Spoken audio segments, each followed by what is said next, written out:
और अब लोकसभा चुनाव को लेकर बीजेपी की क्या तैयारी है, इसे लेकर हमारे संवाददाता ने पूर्व विधानसभा उपाध्यक्ष और बीजेपी विधायक हंसराज से खास बातचीत की। क्या कुछ उन्होंने कहा वो भी सुनिए। नमस्कार, मैं कामेश्वर शर्मा और आज हमारे बीच मौजूद है पूर्व विधानसभा उपाध्यक्ष व भाजपा विधायक हंसराज जी। जानना चाहेंगे, खासकर अगर हम भाजपा की बात करें तो दो प्रत्याशी, शिमला से सुरेश कश्यप और वहीं हमीरपुर से अनुराग ठाकुर को टिकट दी गई है। अन्य में अभी विचार विमर्श किया जा रहा है और खासकर जानना चाहेंगे कि लोकसभा की तैयारी को लेकर क्या विशेष तैयारी कर रही है भाजपा। जी सर।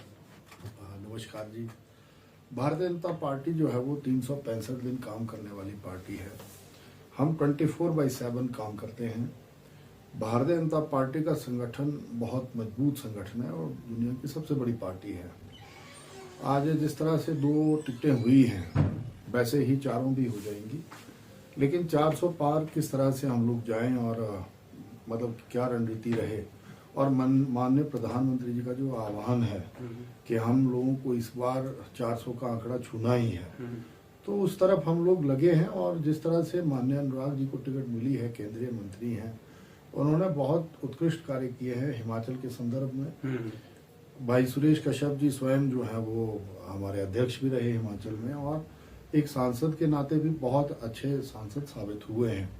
तो मुझे लगता है कि इन 2 का टिकट हुआ है, 2 और भी हो जाएंगे आने वाले समय में, लेकिन तैयारी पूरी है। 4 की 4 सीटें कैसे जीते हम, उसकी पूरी रणनीति बना ली गई है और हमारे लगभग हर बूथ तक कमेटियां और इवन पन्ने तक हम लोग चले गए हैं और बिल्कुल तैयार हैं। जब जिस दिन वोटिंग होगी जरूर बीजेपी 400 पार। जी हंसराज जी, जानना चाहेंगे खासकर इस बार जो राज्यसभा चुनाव हुआ, क्रॉस वोटिंग हुई, 6 बागी विधायकों ने भाजपा के पक्ष में वोट डाले, वहीं 3 निर्दलीय ने डाले। वहीं अगर देखा जाए मुख्यमंत्री सुखविंदर सिंह सुक्खू का लगातार जिस तरीके से बयान आ रहा है, कभी उन्हें काला नाग कहा जा रहा है, भेड़िया कहा जा रहा है, साथ ही अब जिस तरीके से लोक निर्माण मंत्री विक्रमादित्य सिंह और सांसद प्रतिभा सिंह भी उनके ऊपर आक्रामक रूप में, ऐसे में क्या बागी अब भाजपा के सम्मिलित हो जाएंगे या भाजपा में जोड़ेंगे? ऐसा है, ये दुर्भाग्यपूर्ण स्थिति इस प्रदेश में, राजनीतिक संकट जो बना है दुर्भाग्यपूर्ण स्थिति है। मेरे से खुद के लोग खुद संभलते नहीं, मैं आरोप किसी और पे लगा रहा हूँ जी। ऐसा क्या हो गया कि 14 महीनों में आपके अपने ही लोग प्रत्यक्ष तरीके से, अंदर वोटिंग तो हमारी प्रत्यक्ष थी, अपने एजेंट को, अपनी पार्टी के एजेंट को हम लोग वोट दिखा रहे थे। अगर वो उनके सामने ही माननीय हर्ष महाजन जी को वोट दे गए या भारतीय जनता पार्टी के उम्मीदवार को वोट दे गए, इसका कारण उनको खुद ढूंढना चाहिए कि 14 महीने में ऐसा क्या हो गया कि उनके जिले के 3 विधायक जो हैं वो चले गए। तो किसी और पे आरोप प्रत्यारोप नहीं लगाना चाहिए। और विक्रमादित्य जी मंत्री जरूर हैं, लेकिन अभी उम्र नहीं है उनकी इतनी कि वो स्थिति को समझ पाए।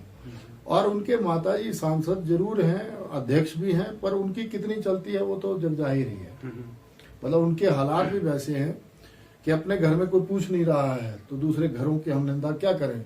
तो मुझे लगता है कि आरोप प्रत्यारोप और सम्मान्य विधायकों के प्रति इस तरह की भाषा को मुझे लगता है नहीं कहना चाहिए जी।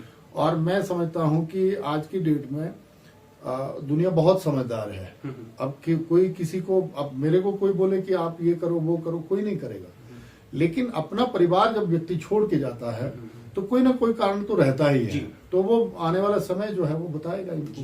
मैंने कहा ही कि हम 24/7 चलने वाली पार्टी है, 365 के 65 दिन काम करने वाले लोग हैं। और झूठ बोल करके आप कब तक सत्ता में रहोगे?